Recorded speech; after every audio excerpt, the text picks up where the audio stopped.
இந்த கிளைமேட்டுக்கு காரசாரமாக நண்டு கிரேவி செய்யலாம். பெரியவளுக்கும் கோல்டு வர மாதிரி இருக்குது. நண்டு செஞ்சு ரொம்ப நாள் ஆகுது. ஃபஸ்ட்டு 2 வெங்காயம் 2 தக்காளி மிக்சியில் அரைச்சிக்கலாம். ஸ்டவ் ஆன் பண்ணிவிட்டு எண்ணெய் ஊற்றி எண்ணெய் நல்லா காயணும். எண்ணெய் ஹீட் ஆன பிறகு கொஞ்சமாக சோம்பு சேர்த்துக்கலாம். சோம்பு நல்லா பொரிஞ்சு வந்த பிறகு கட் பண்ணி வச்ச ஒரு வெங்காயம் அதையும் சேர்த்துடலாம். கொஞ்சம் வதக்கிட்டு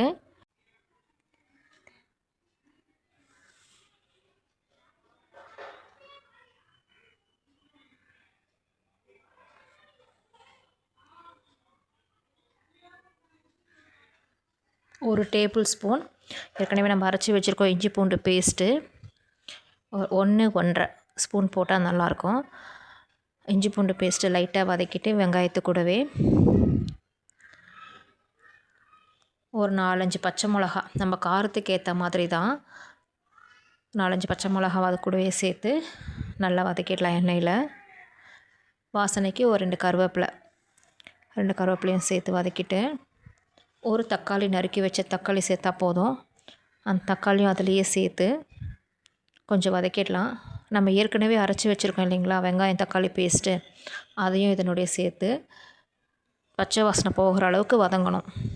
இந்த எண்ணெயிலேயே நல்லா நம்ம வதக்கி கொடுக்கணும்.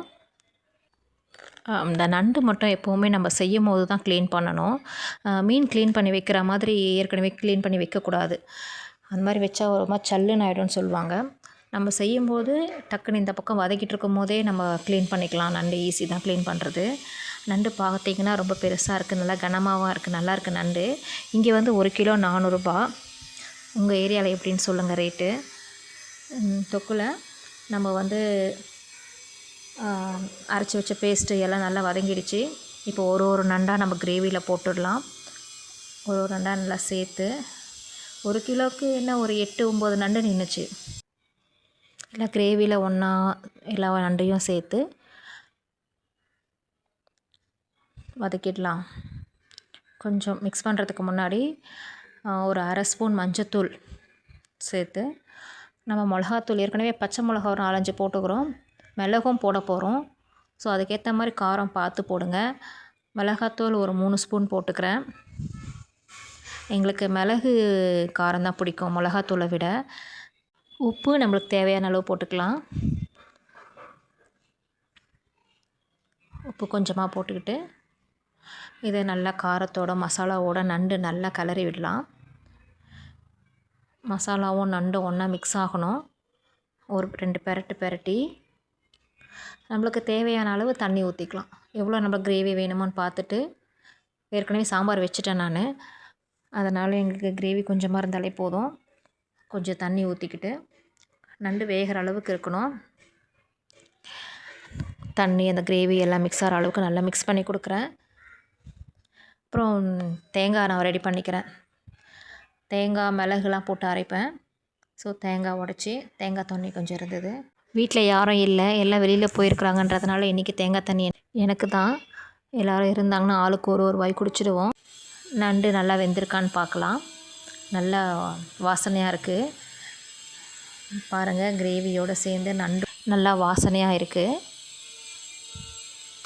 கொஞ்சம் நல்லா கிளறி விட்டுட்டு உப்பு காரம் பார்த்துக்கிறேன். சரியாக இருக்குது. காரம் உப்பு எல்லாம் கரெக்டாக இருக்குது.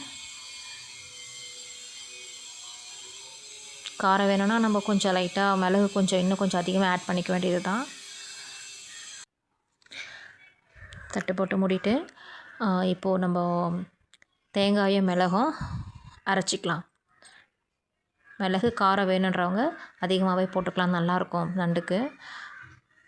தேங்காயும் மிளகும் சேர்த்து அரைச்சி எடுத்துட வேண்டியது தான். அரைச்சாச்சு.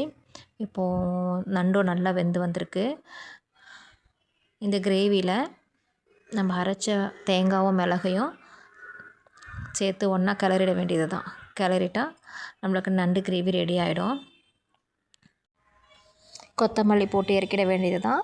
இந்த நண்டு கிரேவி சுட சுட சாதம், சப்பாத்தி, இட்லி, தோசை எல்லாத்துக்குமே ரொம்ப சூப்பராக இருக்கும். நீங்களும் செஞ்சு ட்ரை பண்ணி பாருங்கள். இந்த வீடியோ பிடிச்சிருந்தால் லைக் பண்ணுங்கள். பாய்.